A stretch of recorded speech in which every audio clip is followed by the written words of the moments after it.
Merci beaucoup pour cette invitation à discuter effectivement du choix de la prothèse transcathéter dans le cadre d'une bicuspidie. Donc tout d'abord, en préambule, quelques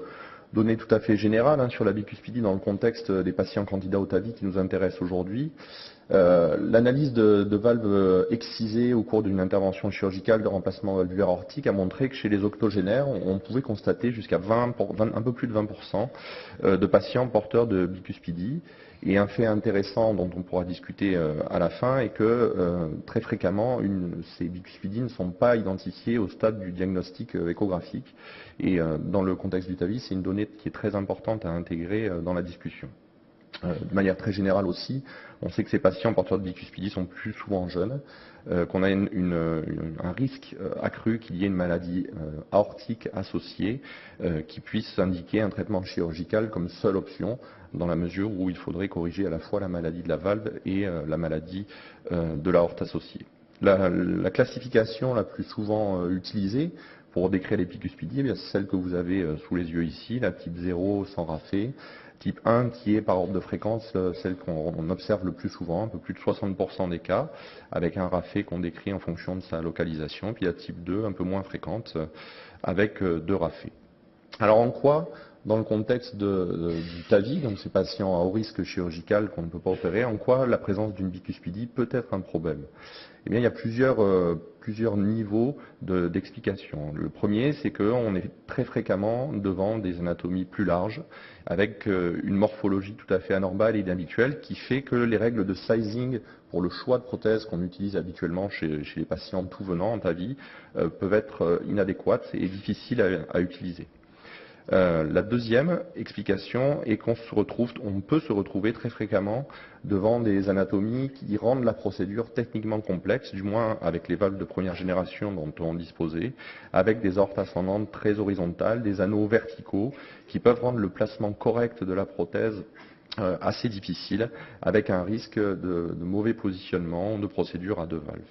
Et puis la troisième grande catégorie de raisons, c'est que ces valves asymétriques extrêmement calcifiées, fibrosées, avec des rafés qui représentent une structure solide de résistance, peuvent et très souvent sont à l'origine d'un risque de malexpansion de l'armature de la prothèse qui peuvent conduire à un résultat hémodynamique imparfait, des gradients élevés, et on va le voir également, peuvent être à l'origine d'un surrisque de fuite aortique paravalvulaire. Et toutes ces raisons sont très probablement les raisons pour lesquelles les patients qui ont des bicuspidies ont été exclus de tous les grands essais cliniques qui nous permettent aujourd'hui de considérer le TAVI comme une alternative totalement validée chez les patients à haut risque chirurgical, et donc même plus récemment grâce à l'essai US Pivotal Trial avec CoreValve comme étant supérieur à la chirurgie. Donc on ne peut pas extrapoler chez les patients ayant une bicuspidie ces résultats extrêmement positifs et encourageants du TAVI. Alors,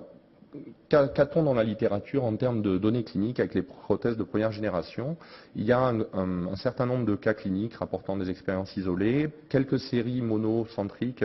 rapportant également des expériences, mais j'ai choisi de vous montrer plutôt cette publication qui est une des plus récentes et qui est à ce jour la série collective multicentrique la plus importante de bicuspidie traitée par des valves de première génération, soit Edwards, soit CoreValve. Donc c'est un registre qui a colligé des expériences sur une durée assez vaste, donc avec des niveaux d'expertise, de technique et de méthodes de sizing totalement différentes qui ont évolué au cours du temps, donc d'avril 2005 à janvier 2014. Il a le mérite d'avoir décrit donc de manière rigoureuse les résultats. Il y avait à peu près 34% de patients traités par Edwards, 65% de patients traités par CoreValve. Vous le voyez, des patients jeunes, avec un risque reflété par les scores un petit peu plus faibles que ce que l'on voit habituellement dans les publications sur le haut risque chirurgical, et avec des résultats observés qui globalement sont dans la lignée de ce qu'on observe chez les patients n'ayant pas de bicuspidie, et avec le reflet de ce qu'on disait précédemment, des difficultés procédurales qui font qu'une malposition est observée dans 6% des cas et 3,6% des cas nécessité d'implanter 2 prothèses. Et le fait intéressant, c'est que dans ce registre, et c'est ce qui apparaît également dans d'autres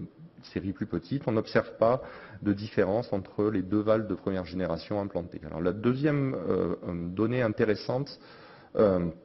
dans ce registre et qui apparaît également, c'est que on a communément, dans notre expérience et dans notre discours, l'idée que le concept de l'accord valve avec le découplage de la partie insérée dans l'anneau et la partie fonctionnelle des feuillets qui est au-dessus procurerait dans ce cas de bicuspidie un meilleur résultat hémodynamique, des gradients moins élevés, une surface fonctionnelle meilleure. Bon, c'est pas observé dans ce registre et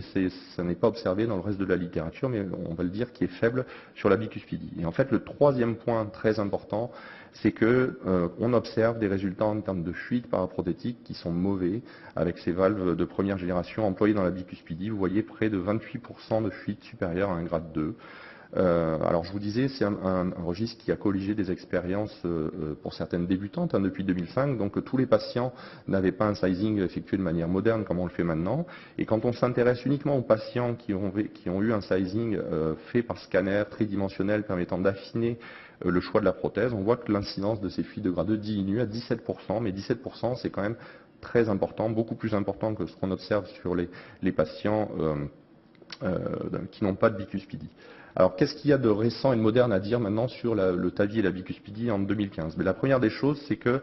grâce au partage des connaissances et d'expériences, c'est le sizing qui a évolué. Et on s'accorde maintenant pour choisir la taille d'une valve implantée dans une bicuspidie à regarder essentiellement la distance intercommissurale. Et pourquoi? Ben, ça peut être illustré par cette petite vidéo très empirique, hein, mais qui de manière intuitive montre comment une valve bicuspide se comporte quand on implante une prothèse transcathéter ou quand on déploie un dispositif à l'intérieur. Ben, vous voyez que la zone de Raffet, qui est une zone de résistance, elle ne cède pas. Et toutes les forces, elles s'exercent vers les zones de fragilité. Et ici, bien sûr, c'est pas ce qui se fait dans la réalité, mais quand on oversize trop avec un ballon, une valve bicuspide, on peut très rapidement arriver à ce type de complications. Alors, je vous montre des exemples avec des prothèses récentes. Celui-ci,